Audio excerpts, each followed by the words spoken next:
मुंबई येथील भारत सरकारच्या टांगसाळीच्या CSR फंडातून ठाणे महापालिकेत 4 क्षकिरण यंत्र छत्रपती शिवाजी महाराज रुग्णालय येथे उपलब्ध झाले आहेत। त्यापैकी 2 मशीन छत्रपती शिवाजी महाराज रुग्णालय येथे तर उर्वरित 2 मशीन महापालिकेची आरोग्य केंद्रे व बाह्य रुग्ण तपासणी शिबिरांसाठी वापर होणार आहे। ठाणे महापालिकेत CSR निधी उपलब्ध करून देण्यासाठी महापालिकेच्या सार्वजनिक आरोग्य विभागातर्फे फेब्रुवारी 2024 मध्ये मागणी नोंदवण्यात आली होती।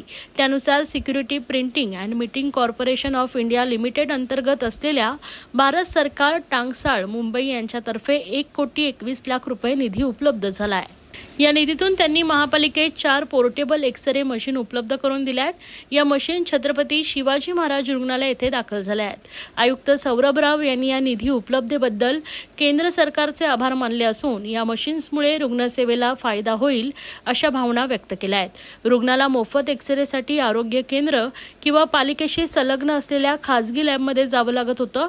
या पोर्टेबल एक्स-रे मशीन्समुळे रुग्णांचे एक्स-रे त्वरित लॅपटॉपवर उपलब्ध होऊन रिपोर्ट रुग्णांच्या मोबाईलवरही पाठवणार झाल्याची माहिती आयुक्त राव यांनी दिली आहे।